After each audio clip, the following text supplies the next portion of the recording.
everybody kind of just, yeah. So I'm Erica Slocum. I'm the director of interpretation here. I'm going to introduce Harriet Jacobs.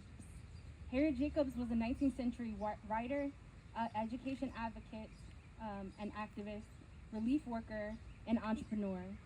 Jacobs would write about her efforts to free herself and her children from slavery in her 1861 memoir, Incidents in the Life of a Slave Girl, penned under the pseudonym Linda Brent.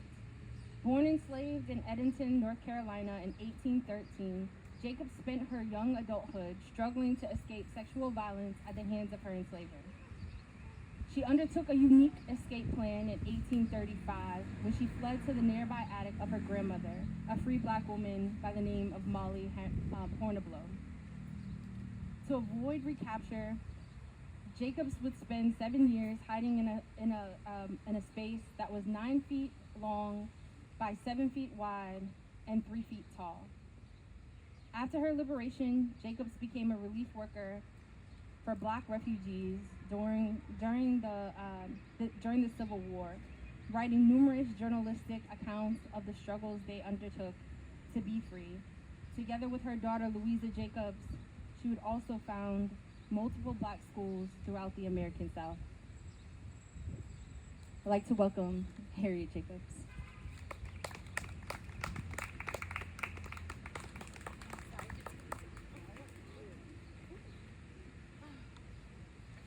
Hello, my name is Harriet Jacobs, and my story is no work of fiction. I am aware that some of my adventures may seem incredible, but they are nonetheless strictly true.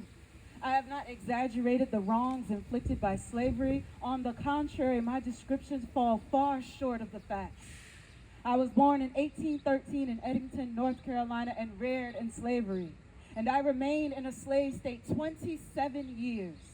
Since I have been to the North, it has been necessary for me to work diligently for my own support and the education of my children. I did not write my experiences in order to attract attention to myself. On the contrary, it would have been easier to be silent about my own history. Neither do I care to excite sympathy for my own sufferings, but I do earnestly desire to arouse the women of the North to a realizing sense of the condition for the 2 millions of women in the South, still in bondage, suffering what I suffered, and most of them far worse. I want to add to my testimony to convince the people of the free states what slavery really is. And while it is only by experience can anyone realize how deep and dark and foul is that pit of abominations, I must try. May the blessing of God rest on this imperfect effort on behalf of my persecuted people. I was born a slave, but I never knew it until I turned 6, and they were 6 years of happy childhood. My father was a carpenter, and his strongest wish was to purchase his children. And though he tried several times, he never succeeded. My parents lived together in a comfortable home. And though we were all slaves, I was so lovingly shielded that I never dreamed I was a piece of merchandise, trusted to them for safekeeping and liable to be demanded of them at any moment. It was upon my mother's passing that I went to live with my owner, Delilah Horniblow, who would teach me to sew, to read, and to write. But when I turned 12, my life would transform after the death of my owner. I was willed to her 3-year-old niece, Mary. Dr. Norcom, a physician in the neighborhood, had married the sister of my mistress, and I was now the property of their little daughter. Mrs. Norcom, like many Southern women, was totally deficient in energy. She had not the strength to superintend her household affairs, but her nerves were so strong that she could sit in an easy chair and see a woman whipped till the blood trickled from every stroke of the lash. She was a member of the church, but partaking of the Lord's Supper did not seem to put her in a Christian frame of mind. And if dinner was not served at the exact time on that particular Sunday, she would station herself in the kitchen and wait till it was dished and then spit in all the kettles and pans that had been used for cooking. She did this to prevent the cook and her children from eking out their meager fare with remains of the gravy and other scrapings. The slaves could get nothing to eat except what she chose to give them. Provisions were weighed out by the pound and ounce 3 times a day. I can assure you she gave them no chance to eat wheat bread from her flour barrel. Upon my 15th year, my master, Dr. Norcom, began to whisper foul words in my ear. And young as I was, I could not remain ignorant of their import. He was a crafty man, resorted to many means to accomplish his purposes. And sometimes he had stormy, terrific ways that made his victims tremble. Sometimes he assumed a gentleness that he thought must surely subdue. And of the two, I preferred his storm. Ooh, that's a whole bug. I'm still a girl. And of the two, I preferred his stormy moods, although they left me trembling. He tried his utmost to corrupt the pure principles my grandmother had instilled. He peopled my young mind with unclean images, such as a vile monster could only think of. I turned from him with disgust and hatred, but he was my master. I was compelled to live under the same roof with him, where I saw a man 40 years my senior daily violating the most sacred commandments of nature. He told me I was his property, that I must be subject to his will in all things, and my soul revolted against the mean tyranny. But where could I turn for protection? No matter whether the slave girl be as black as ebony or as fair as her mistress, in either case there is no shadow of law to protect her from insult, from violence, or even from death. All these are inflicted by fiends who bear the shape of men. The mistress, who ought to protect the helpless victim, has no other feelings towards her but those of jealousy and rage. The degradation, the wrongs, the vices that grow out of slavery are more than I could describe. No, they are greater than you would willingly believe. Even the little child who is accustomed to wait on her mistress and her children before she is 12 years old will become prematurely knowing in evil things. Soon she will learn to tremble when she hears her master's football. She will be compelled to realize that she is no longer a child. If God has bestowed beauty upon her, it will prove her greatest curse. That which commands admiration in the white woman only hastens the degradation of the female slave.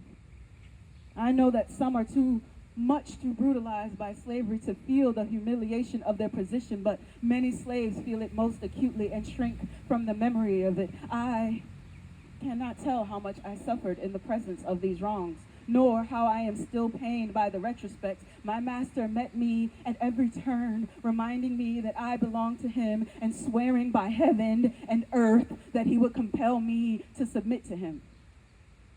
And now, I come to a period in my unhappy life which I would gladly forget if I could. The remembrance fills me with sorrow and shame. It pains me to tell you of it, but I have promised to tell you the truth, and I will do it honestly, lest it cost me what it may.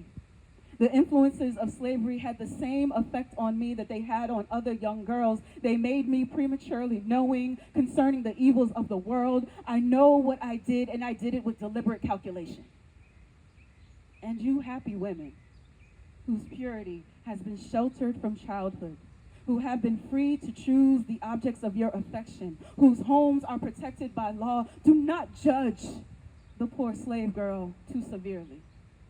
If slavery had been abolished, I also could have married the man of my choice. I could have had a home shielded by the laws, and I should have been spared the painful task of confessing what I am now about to relate, but all my prospects had been blighted by slavery. I wanted to keep myself pure. And under the most trying circumstances, I worked hard to preserve my self-respect, but I was struggling alone in the powerful grasp of the demon slavery, and the monster proved too strong for me. I felt as if I was forsaken by God and man, as if all my efforts must be frustrated, and I became reckless in my despair. You see, a white unmarried gentleman gained knowledge of me and the circumstances in which I was placed. Samuel Sawyer was a white lawyer and member of the elite, eventually even elected to the House of Representatives. He knew my grandmother and often spoke to me in the street. He expressed a great deal of sympathy and a wish to aid me. He constantly sought opportunities to see me and wrote to me frequently. I was a poor slave girl, only 15 years old. So much attention from a superior person was, of course, flattering. For human nature is the same in all.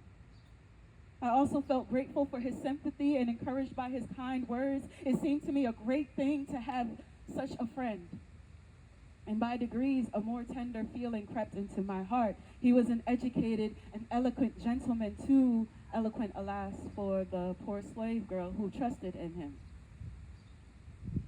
To be an object of interest to a man who is not married and who is not her master is agreeable to the pride and feelings of a slave if her miserable situation has left her any pride or sentiment. It seems less degrading to give oneself than to submit to compulsion. There is something akin to freedom in having a lover who has no control over you except that by which he gains by kindness and attachment. A master may treat you as rudely as he pleases, and you dare not speak. Moreover, the wrong does not seem so great within a married man as one who has a wife to be made unhappy. I would bear him 2 children, the only 2 children I would ever have, Joseph and Louisa Matilda. When he learned of my second pregnancy, Dr. Norcom cut every hair close to my head, storming and swearing all the time. I replied to some of his abuse, and he struck me. And some months before, he had pitched me downstairs in a fit of passion, and the injury I received was so serious that I was unable to turn myself in bed for many days. Mrs. Norcom forbade me to return to her house, which gave me the opportunity to live with my grandmother. Still, Dr. Norcom was relentless, as the 2 houses were only 600 feet apart. Again and again, I meditated upon some form of escape for myself and my children. My friends made every effort they could to effect our purchase, but all their plans proved insufficient. He was suspicious and determined not to loosen his grasp upon him. I could have made my escape alone, but it was more for my helpless children than for myself that I longed for freedom. And though the boon may have been precious to me, above all price, I would not have taken it at the expense of leaving them in slavery. Every trial I endured, every sacrifice I made for their sakes. And in the June of 1835, I decided to make my escape.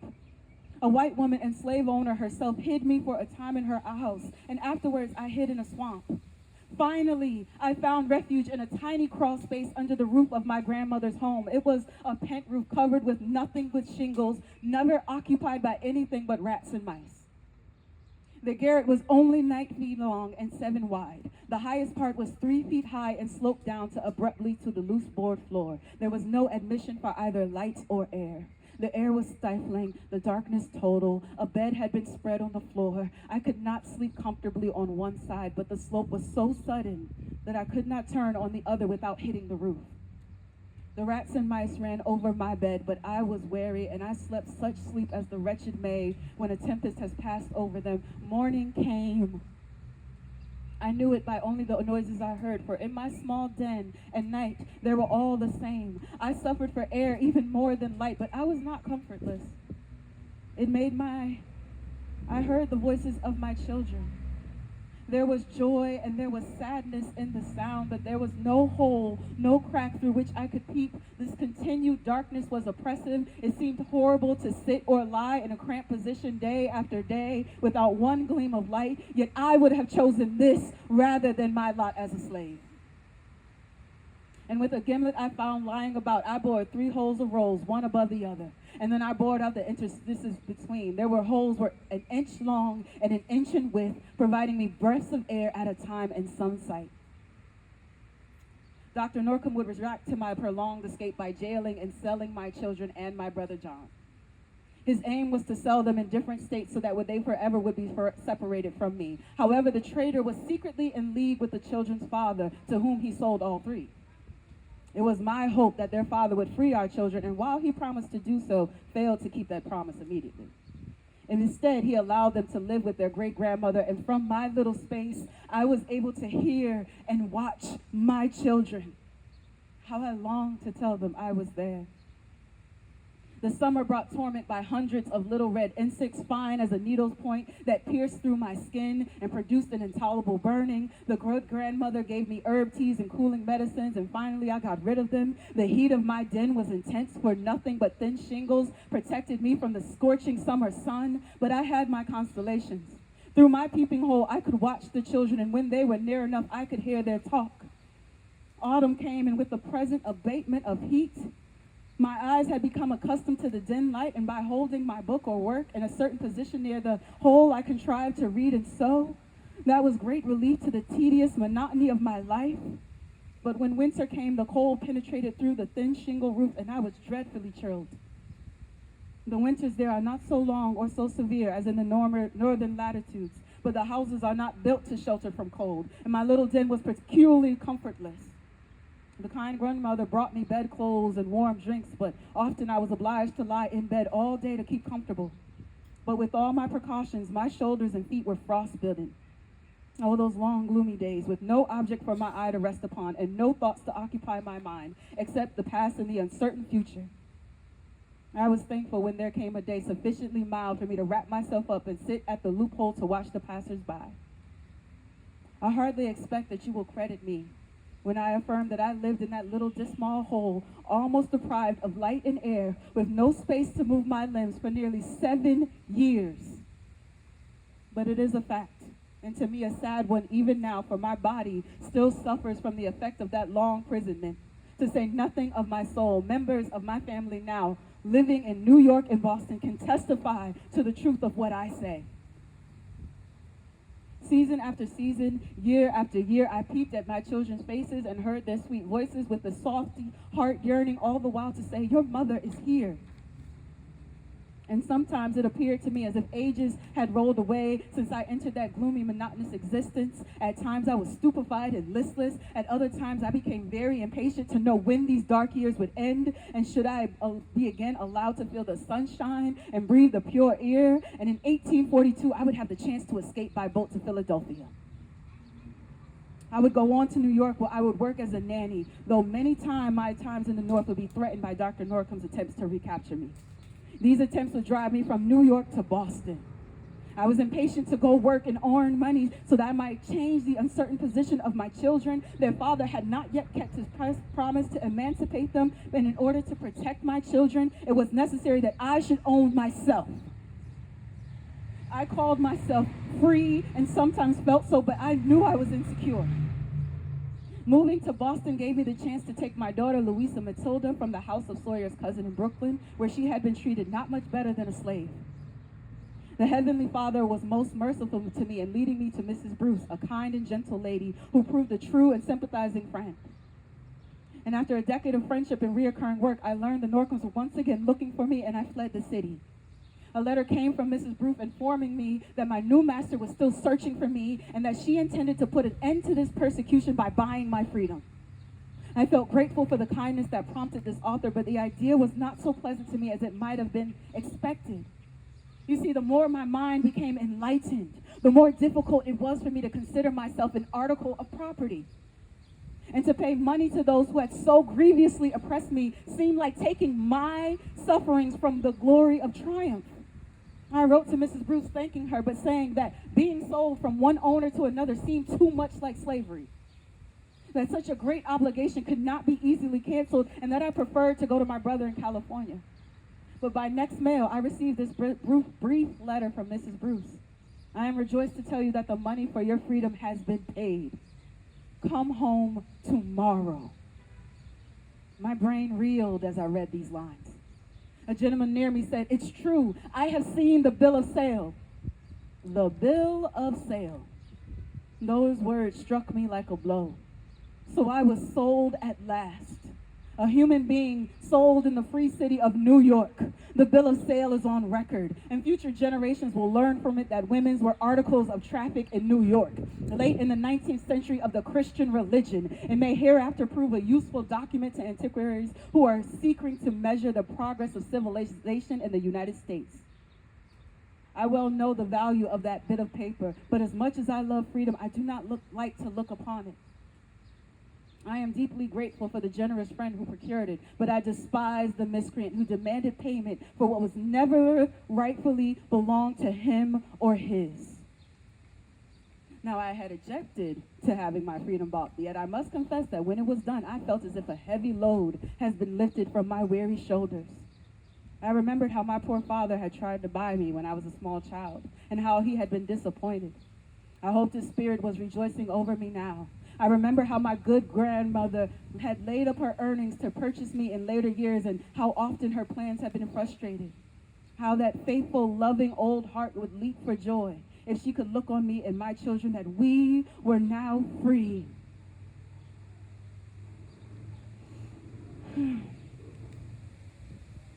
In June 1853, I happened to read a defense of slavery entitled "The Women of England versus the Women of America" in an old newspaper. It was written by Julia Tyler, the wife of former President John Tyler. It claimed that household slaves were well clothed and happy. I spent the whole night writing a reply, which I then sent to the New York Tribune. My letter signed a fugitive slave was published on June 21st, my very first text to be printed. And it was my grandmother's passing that allowed me to reveal my troubled history. I could never have done with the bringing of any amount of shame to my proud, beloved grandmother. I thought the shame would be the worst of it, but the publishing was even harder. And at first, I attempted to pass my story to Harriet Beecher Stowe for her to create a story, and later just to write a preface. She declined. I sailed to England to no prevail, and through many edits, publishers, and rejections, I was able to publish my book in 1861, 4 years after I finished the manuscript. And since the publishing of my book, I have since gone to Washington, D.C. and Alexandria, Virginia to help escape slaves. And in 1863, I supported a project conceived by the Black community to found a new school. And in the fall, my daughter Louisa Matilda, who had been trained as a teacher, came to Alexandria to start it with me. And after some struggle with white missionaries from the north who wanted to take control of the school, the Jacob School opened in 1864 under Louisa Matilda's leadership. And during and immediately after the Civil War, I would go to Union-occupied parts of leadership with my daughter, organizing help and founding 2 schools for fugitive and free slaves. Our goal was to help the former slaves who had been raised to look upon the white race as their natural superiors and masters, to develop respect for their race, but also to teach them how to snatch a bit of freedom for themselves. The power of a story, the power of a pen, the power of words to change a life is one that I would share with as many as I could. The months after the release of my book were some of the best of my life, because there is a bit of legacy, a bit of justice, a light that shines on the forgotten and forsaken when a story gets told. Do not be afraid to tell your story. You never know how many people you can set free with just a retelling. Thank you.